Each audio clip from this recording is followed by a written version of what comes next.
Yo, what is going on, everyone? My name is Nick, or The Notorious Fantasy, and in today's video, we're going to be breaking down my 12th overall pick draft strategy for 2023 fantasy football. Inside of today's video, I'm going to be going in depth into my draft targets from round 1 all the way up until round 10 from the 12th overall pick, and then I will be discussing my late round draft targets. After that, we're going to be moving over to a mock draft from the 12th overall spot to show you guys how I would look to attack things if it was a real draft. But before we could get into things, I would like to ask that if you guys are new to the channel and you do end up enjoying today's video, that you please make sure to hit that subscribe button down below. And while you're down there, whether you are new to the channel or not, please make sure that you do leave a like on today's video. It would help me out a ton. If you want to follow me on Twitter, please do so at Notorious FNTSY. So without further ado, let's get into my 12th overall pick draft strategy for 2023 fantasy football. On your screen right now should be the first and second round of drafts right now, according to ADP. This is the average from ESPN, NFL Sleeper, and RT Sports.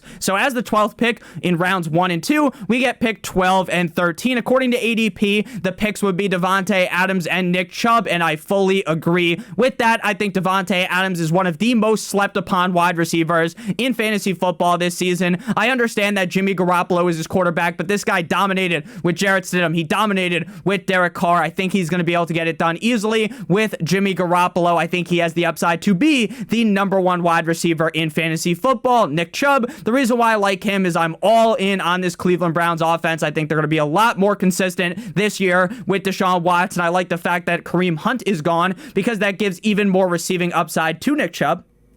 So this is going to be a better offense, better pass catching situations, which could potentially elevate Nicholas Chubb to finish as the RB1 if someone was to fall. Now, this is pretty unlikely, but if bdge was to, for some reason, fall to the 12th pick because people in your league are scared of drafting rookies, he would be an insta pick. Same thing with Stephon Diggs. A lot of people are worried about him and Josh Allen's connection, how they were yelling at each other in that game up against the Bengals in the playoffs, but I'm not too worried at all. Some other picks, if Adams, Chubb, Bijan, and Diggs were for some reason gone, Amon-Ra St. Brown or Tony Pollard would be in consideration to be my first or second round pick. I love the amount of volume that Amon-Ra is going to receive in Detroit this season. Same thing goes for Tony Pollard. I think he is going to be seeing a shit ton of carries and volume, game in and game out, carries, receptions, all that in Dallas. Now moving to the third and fourth round, picks 36 and 37. According to ADP, we would be selecting two quarterbacks at this spot, Lamar Jackson and Joe Shiesty. Obviously, you wouldn't want to select two quarterbacks. In terms of my picks here, I would like to go with Calvin Ridley as well as Lamar Jackson. Now, if you guys have been watching a lot of videos on my channel, you would realize that Calvin Ridley is a humongous draft target of mine. I understand that he hasn't played football in what feels like a fucking quarter century, but ultimately, this guy's the wide receiver one on the Jacksonville Jaguars, an excellent offense with one of the best quarterbacks in the NFL in Trevor Lawrence with Doug Peterson. I am very excited about Calvin Ridley's upside this year. Lamar Jackson, while he's coming off the board as the QB4, QB5 in a lot of drafts, this is a guy that has number one quarterback upside, right? This is the new Todd Monken offense in Baltimore with Rashad Master Bateman, with Zay Flowers, as well as Mark Andrews and Odell Beckham Jr. They're going to be a little bit more pass heavy. Lamar obviously has huge rushing upside week in and week out, and that rushing upside is what's really going to elevate him to potentially finish as the QB1 on the year. If someone was to have fallen like Humpty Dumpty off that wall, I would be elated, ecstatic to draft Jahmyr Gibbs in the end of the third or the early fourth round. And if none of those guys were available, I would lean with Amari Cooper and Keenan Allen. A lot of people are discrediting Keenan Allen because he's getting a little bit old. Right, he's getting old. He got hurt last year. Well, if you actually look at how many games he's played recently over the last couple of years, outside of last year, it almost felt like an anomaly because he hasn't missed a lot of games. This is a great offense to attach your fantasy players to with Justin Herbert, the pervert, under center. I'm a big fan of his number one receiver, Keenan Allen, this year. Amari Cooper, again, I am all in on the Cleveland Browns offense. I really do believe Deshaun Watson bounces back in a big way, and Amari Cooper is obviously going to be his number one target. In the 5th and the 6th round, we move now to pick 60 and 61. At ADP, we would be left with Dallas Goedert Goedert and Cam Akers. I've talked about Dallas Goedert ad nauseum. He feels like a pick where you draft him and you feel absolutely nothing, right? I don't feel excited to draft Dallas Goedert, and I don't feel like I made a shitty pick when I select him. He's a guy that weekly is probably never going to have that humongous game to make you win, but he's also probably never going to have that game that sinks the metaphorical battleship of your team. I like Cam Akers a decent amount, so my picks, if you don't have any running backs up to this point, Cam Akers as well as James Conner. I think Cam Akers is going to be great in LA this year. Same thing with James Conner in Arizona. And the funniest thing about James Conner is a lot of people are nervous to draft him because of Kyler Murray's health. Well, if you actually look at the stats, James Conner is better without Kyler Murray. He has been putting defenses in the spin cycle without Kyler Murray. Now, obviously, when you think of that, it seems gross, and it is gross. This is going to be a gross Cardinals offense, but James Conner is going to be a key focal point in that, and the Rams probably going to be a gross team as well, but I really do like Cam Akers. He was on fire towards the end of last season, and I think he replicates more of that this season. Obviously, some people will just be scared to draft him because they got bent over a table by him last season. If someone was to fall, wiki, DJ Moore or Christian Watson would be a target of mine. I read a report today that in training camp, Christian Watson jumped so high that he touched the fucking sky and he fell down with the ball. Touchdown. Shout out to Christian Watson. Big fan of him this year. Other picks, if we don't get any of those guys, I'm fine drafting Drake London. I think he's definitely risky. Any player on this Falcons offense, not named Bijan Robinson, is risky, obviously with Desmond Ridder as the quarterback, but I think the upside there is very huge considering how good of a player London is. Alexander Mattison, I think they could end up bringing in another running back behind him, even if they don't Ty Chandler or Dwayne McBride or the other guy whose name is very complicated to say, could work in for this team. I don't think Madison's going to be a workhorse back necessarily seeing a gazillion snaps, but I think even if he's just getting, say, 65% of snaps, even like 55, he should be fine in Minnesota. This is a team that's going to be pouring on points. Moving to the 7th and 8th rounds, pick 84 and 85. At ADP, the picks would be Hollywood Brown and Dak Prescott. Dak Prescott is a guy that I don't mind drafting in fantasy football, but let me tell you, it feels disgusting to draft Dak Prescott in like the 7th or the 8th round. That's a guy that feels like he should be going in the 10th round, but based upon these ADPs, if you want one of these top 12-ish quarterbacks, you're probably going to have to pay a pretty penny in like the 7th or the 8th round. It feels like the quarterbacks ADPs are rising higher and higher every single fucking year. By next season, Mahomes, Allen, Hurts, the top 3 quarterbacks might end up coming off the board in the 1st round. That just really feels like how things are trending. And again, Dak is the 10th quarterback off the board and you have to draft him in like the 7th or the 8th round. That feels a little gross, doesn't it? Hollywood Brown's a guy that I like a decent amount, but if I'm being honest with you, I'd probably at this point draft Jordan Addison Ray ahead of him. Obviously, Hollywood Brown's the number 1 on his team. Jordan Addison's the number 2. But like I talked about with Mr. Alexander Mattison, this Vikings offense is going to be extremely potent. They are going to be pouring on a shit ton of points weekly, and I want to get pieces of that, and I think they're going to be one of the more pass-heavy offenses in the NFL. I like Tua better than Dak at this point, so he would be my pick if I didn't have a quarterback. I'm a huge fan of Tua this year. You see the Dolphins logo in the background, but it's not because, or maybe you can't see it because the fucking graphic is blocking it,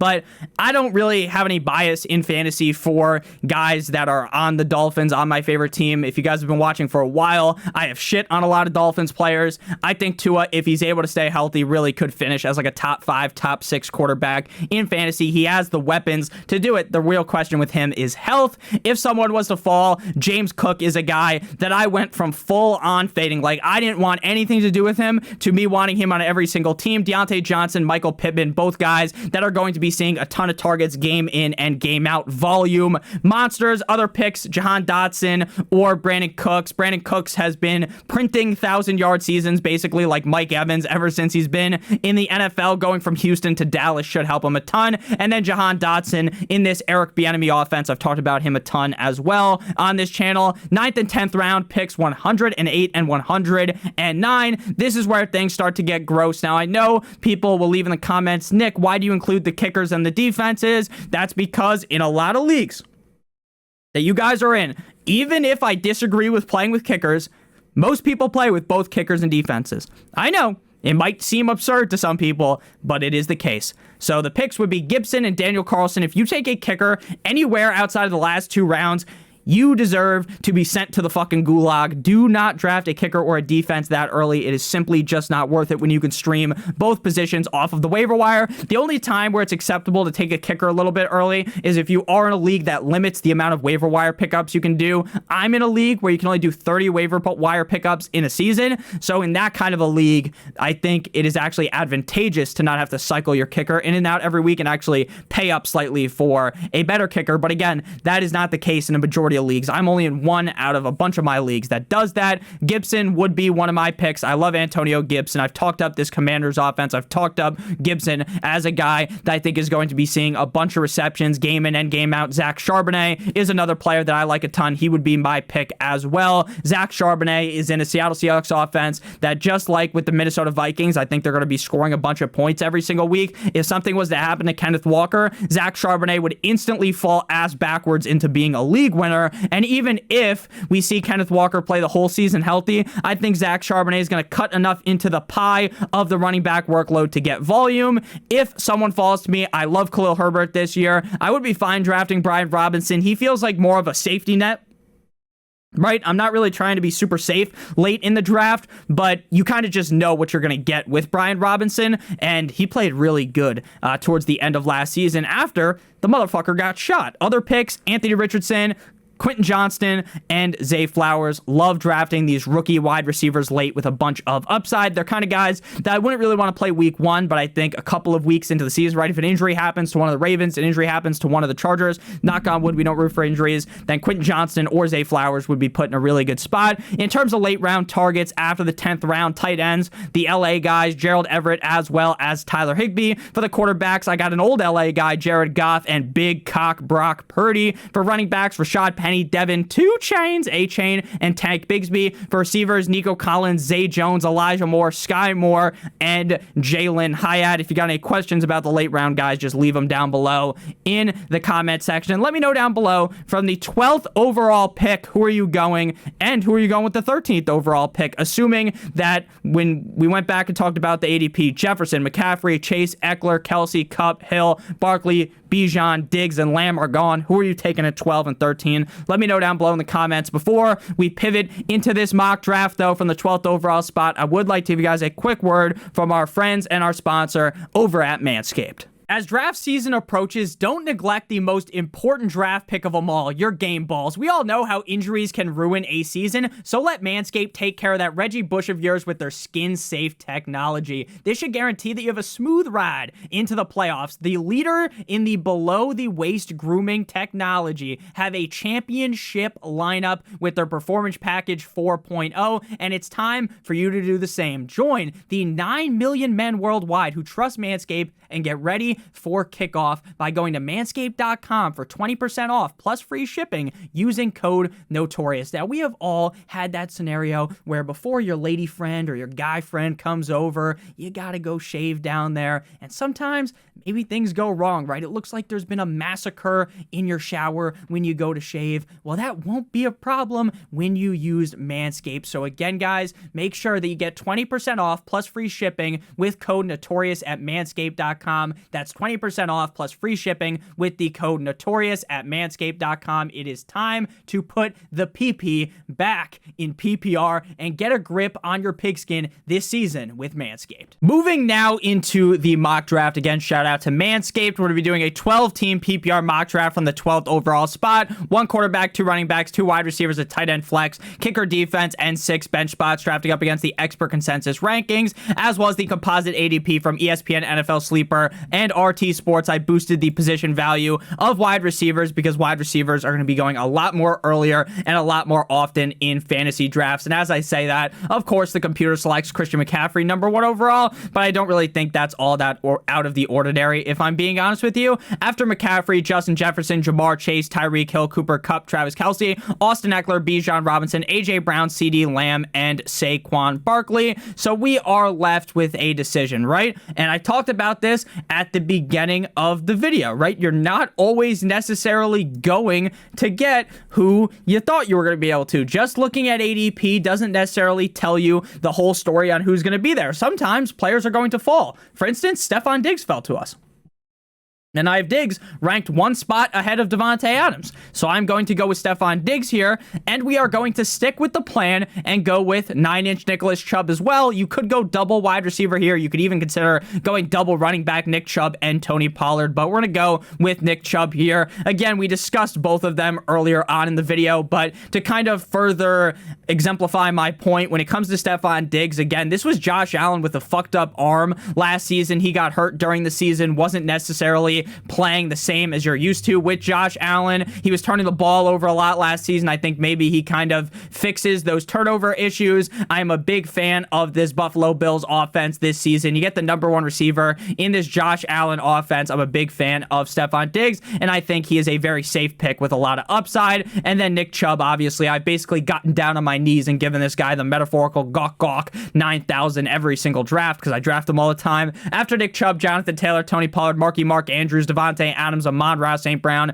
Garrett Wilson, Jalen Waddle, Chris Olave, Ramondre Stevenson, Pat Mahomes, Derrick Henry. The third opens with Najee Harris, Josh Jacobs, Keenan Allen, Devontae Smith, DK Metcalf, Josh Allen, Higgins, Breece Hall, Justin Herbert, and Jalen Hurts, followed by Travis Etienne. So Justin Herbert going ahead of Jalen Hurts. If you draft Justin Herbert ahead of Jalen Hurts, you're either a Chargers fan or an absolute fucking buffoon. I understand that Justin Herbert can finish ahead of Jalen Hurts. I'm not saying that is impossible. If you run through all the simulations, right, it is entirely possible that could happen. But in the draft, you could just wait a round or two and get Justin Herbert instead of taking him that early. I think that is a little bit crazy. But again, that's why we do the mock drafts. We prepare for the crazy shit to happen. When shit hits the fan, you need to be ready. And that's what these mock drafts do. So we got 9-inch Nicholas Chubb and Stefon Diggs on the squad thus far. I was really worried about Joe Mixon. Talked about that in, I think, the video from earlier today about this situation. But he's been found non-guilty of aggravated menacing. So menacing. But yeah, obviously the report is pretty fucking bad, but found not guilty. Doesn't seem like he's going to get a suspension, so wheels are back up for Joe Mixon if you wanted him. We talked about this in the target video, or the target part of the video. We're 100% going Calvin Ridley. I am ready to die on the shield of Calvin Ridley. If Calvin Ridley isn't good, a majority of my fantasy football teams are going to suck a big hog. Obviously, I like to diversify my teams, differentiate my teams by not just drafting Calvin Ridley every single time in the third or the fourth round, but I have such high belief on him. I'm going to draft him even more on Underdog, probably going to rip some of those drafts. Again, I told you guys on Sunday, I've talked about this a bunch, I'm going to be live 10 a.m. until 10 p.m.-ish, maybe 10 a.m. until 8 p.m. Eastern Standard Time, doing drafts. A Draft-a-Palooza. Make sure you join, ask some questions, and draft with me. It'll be a fun time, but I need to start drafting more Calvin Ridley because I think his price, he's going to end up being probably a late second rounder by the time we get to Labor Day when a lot of people do their drafts. I like Joe Mixon. I like Jahmyr Gibbs. I think he's in a pretty good spot here. But this kind of a draft here, when it's only 2 running backs, 2 wide receivers, and 1 flex, it feels like while normally in the 2 flex leagues, I just load up on receiver, I think we can go for a very balanced start and go with Jahmyr Gibbs here. I really like Jahmyr Gibbs in Detroit this year. This is a guy that coming out of college looked really good at Georgia Tech at the beginning, and then obviously he ended up transferring to Alabama, but I've been a big fan of him ever since his days in Alabama. I don't watch a lot of fucking Georgia Tech football. The speed is unreal with Jahmyr Gibbs. This is going to be a spot where he's going to see a decent amount of targets, and if something happened to David Montgomery, Jahmyr Gibbs might be in the conversation to be a top 3 running back in fantasy football.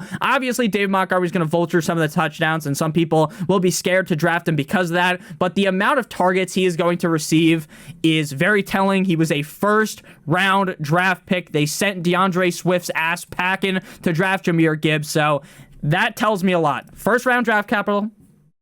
The video when they drafted him, they were going fucking berserk like they won the Super Bowl when they drafted Jahmyr Gibbs basically in the Detroit Lions war room.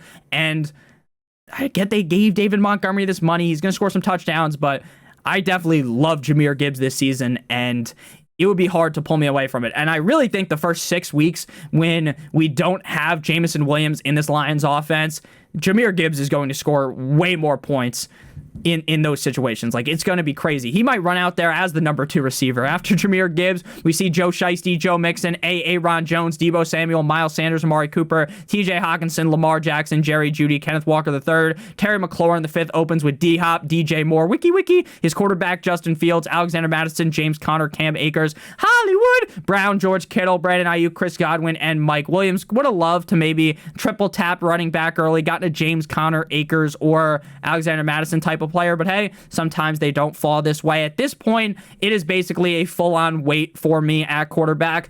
I love Trevor Lawrence, but I'm not taking Trevor Lawrence in the 5th or the 6th round. I guess you could. Right, we could stack him with Calvin Ridley, but I don't love doing that. I don't love Darren Waller either in the 5th or the 6th round, but it really feels like at this point, if I want to get my guy Darren Waller, I'm going to have to pay the pretty penny to do that. Looking at wide receivers, Christian Watson, Deontay Johnson, Tyler Lockett, Drake London. I do like Christian Watson and Deontay Johnson more than I like Drake London.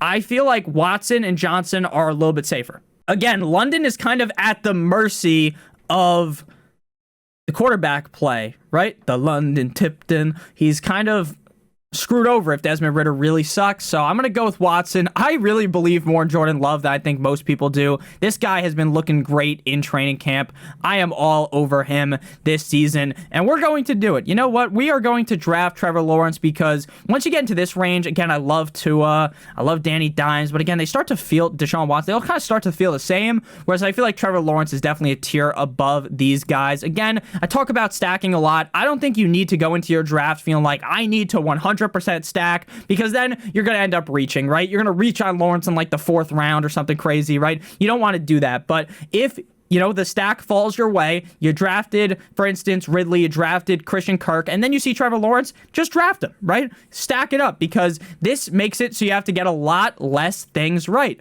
when you correlate, because now Trevor Lawrence and Ridley are basically together. If the Jags offense smashes, most likely the number 1 receiver and the quarterback play really well.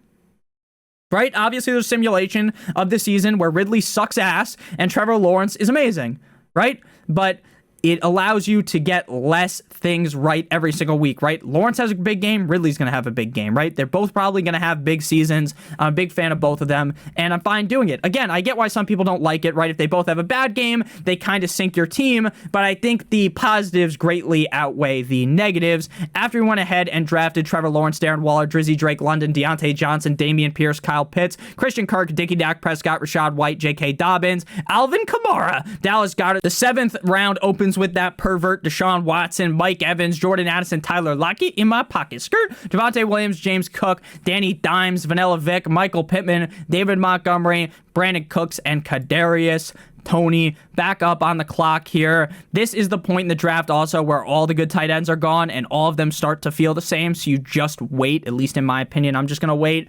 We already have our quarterback, so we don't need to worry about that. So it's just running back and receiver from here on out. We're going to go with Dalvin Cook on this team. I think he's very interesting in New York with the Jets. I think if his ADP continues to move up and up and up, probably will. This is a good spot to get him at. Breece Hall obviously is going to be probably the number 1 back on the team, but they gave Dalvin Cook a lot of money. I think this is going to be a split. Now, I think at the end of the season, Breece Hall is probably going to have way better games, right? He's going to have those big games where he catches a bunch of passes and shit, but Dalvin Cook can also catch passes. I don't know. This feels like a really run-heavy offense, so both of them could end up paying off at ADP, especially if Breece Hall's ADP falls, right? If Breece Hall continues going in the 3rd round, he's kind of a clear, big, fat no-no for me, but if he starts falling in drafts, he's a guy that I'm definitely going to look to target. So we got a running back. We're going to go receiver next. Jahan Dotson, Pickens, JSN, Burks, Cortland Sutton still available. I'm going to go with George Pickens on this team. Now, I definitely prefer Jahan Dotson over George Pickens, but I've been someone all summer staying away from Pickens. And again, I really do believe Johnson is going to outscore him easily. I chase the volume. Johnson's going to get all that volume. But there's something to say about how good George Pickens is as a receiver. Maybe this offense tries to push the ball down the field a little more. They try to throw the ball more. Maybe Kenny Pickett really has improved, and both Pickens and Johnson can be simultaneously great. Again, that's not a bet I would take on a lot of teams, but again, it's very understandable. There's something that I try to That didn't really make sense, but something I try to say a lot is even if you're fading a player, I think fading them 100% is crazy. Obviously, if you play in just one league, if you don't like Pickens like me, then don't draft him. But if you're drafting in 5 leagues, you know, maybe if Pickens falls to you at a value right in the 8th round, it's not like it's the 6th round, it's the 8th round, then I'm fine taking him, right? Because if I'm wrong and Pickens is the guy you need to win, you're going to feel like a real dumbass. After we go with Pickens, the Niners defense, Jahan Dotson, DeAndre Swift, JSN, Antonio Gibson, Isaiah Pacheco, Jamal with 2 A's Williams, Juju Smith-Schuster, Corvette, Treylon Burks, Michael Thomas, Cortland Sutton. Michael Thomas was looking great in training camp today. I'm really talked myself into Michael Thomas. Gabe Davis, Odell, Zay Flowers, A.J. Dillon, Devin A. Chain, Brian Robinson, Samaje P. Ryan, Rashad Penny, Zach Charbonnet, Elijah Moore, and Rashad Master Bateman. So we are back up on the clock here again. Still the same old tight ends here. Freiermuth, Ingram, Njoku, Schultz, they all feel the same. I would rather just wait. Probably going to go running back and receiver here yet again. At this point, there's a very clear drop-off after Khalil Herbert. After Khalil Herbert, like McKinnon, that's a guy that you need, like, to hope he's that firecracker. Baby, you're a firework. Right? Katy Perry style, or Kim Jong-un in that fucking movie. If you know, you know. But he's like a firework play. Damian Harris, the number 2 in Buffalo. Not that sexy, right? But Khalil Herbert is the number 1 in Chicago. Looked great in that preseason action. I've been a big fan of Herbert all offseason. And then we're going to go receiver. We're just packing upside onto this team. We got Diggs, Ridley, and Watson, who I'm really confident in. So we're going to go with QJ. I understand Sky Moore could be the number 1 in KC. Nico Cousin, let's go bowling, could be the number 1 receiver in Houston. But Quentin Johnston could be the number 2 potentially in LA eventually, to be able to kind of leapfrog over a guy like Mike Williams. This is a guy that's talent is unreal. First round NFL draft pedigree. Again, late in drafts, I want to throw darts on these first round rookie wide receivers, the guys that by the end of the season, if things fall right, could be guys that are locked into your lineup week in and week out. After QJ, Jameson Williams, Jacoby Myers, Jeff Wilson, Jerick McKinnon, Van Jefferson, Sky Moore, Elijah Mitchell, Damian Harris, Tyler, Boyd, Adam Thielen, Donta Foreman, Eagles, Alan Lazard, Pat Freiermuth, Evan Ingram, Romeo Dobbs, Devin Singletary, Jalen Warren, Tua Tagovailoa, DJ Chark, baby Chark, Michael Gallup, as well as Kendre Miller, who seems like he's going to be good to go for week 1, which kind of subdues a little bit of the value that you can get out of a guy like Jamal Williams for the first couple of weeks. Still need a tight end. Again, they all feel kind of similar at this point, so we'll just wait and take them with our next pick. Probably going to go with, we have 4 running backs. We have 1, 2, 3, 4, 5 receivers. So we're going to go another running back here. We're going to go with Tank Bigsby. I take this guy in every single draft. Now, I understand we have a loaded Jacksonville team, but Bigsby is a guy that's going to be chilling like Ned Bigsby and Ned's fucking Declassified on the bench. And then, you know, if something was to happen to ETN, he is a league winner. Tank Bigsby runs hard like a cock on Viagra. He is going to run. He ran like fucking Forrest Gump ran across America, right? So you better believe in Auburn, Bigsby was great. His offensive line was soft as baby shit, and he still put up huge numbers. So I'm really into Tank Bigsby. I want pieces of this Jags offense. Again, if I had to start him every week, I don't really want 3 fucking players in my lineup from the same team, but he's not an every week starter. So that's how I galaxy brain myself out of him. We're going to go tight end here. Chig looked good in training camp today from the reports that I've read. Obviously, if Burks misses serious time with that injury, then Chig would be a guy I'm more interested in, but he's probably like a cut candidate after Treylon Burks comes back. We are going to go with David Njoku here. There are a lot of people that have been trying to basically shit on the idea of David Njoku. People saying that, Nick, did you know that Deshaun Watson doesn't throw to the tight end? Because his number 1 tight end in Houston was like Darren Fells. He had these tight ends that are just random generated names in Madden, right? Guys that you've never given half of a fuck about. And now he's got David Njoku, the chief. You better believe Njoku's getting the ball. So now we got to go ahead and wait until we get our other guy. They say that's a steal at pick 133. If I'm going to be honest with you, they all kind of feel the same. Like if I had to draft not Juwan Johnson, but someone in the comment or on Twitter tried to talk me into Juwan Johnson. I'm starting to kind of realize I might need to draft him a little bit more, but he's more of like an underdog pick, best ball pick, because this Saints offense, like, even though people are trying to talk me into Kamara, I just know for a fact they're going to get in the red zone. And fucking Taysom Hill is going to score 7 touchdowns this year. It just feels like that. Does anyone else feel like that?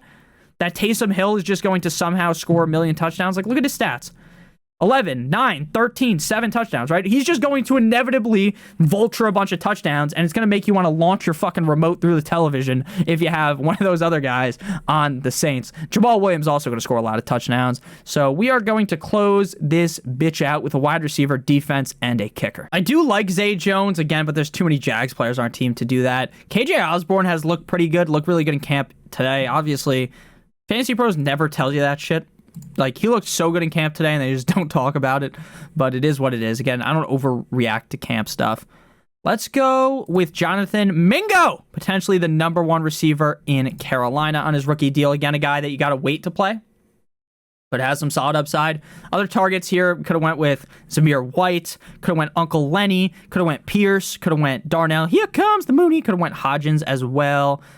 So again, we need a kicker and a defense. The defense is something that people always just don't really understand when I talk about this. Like, you don't need to draft 2 defenses. You just draft, well, I guess people understand it when I tell them it, but a lot of people don't understand this. So for defenses, you just want to draft a defense that's playing a not so hot offense week 1. I don't care if that defense gets ran through more than Logan Paul's fiance, but at the end of the day, you need a defense that's playing a not so hot opponent week 1, right? The Bills, this great defense, they play the Jets, right? That's not that promising. The Patriots, they get the Eagles. The Jets, they get the Bills.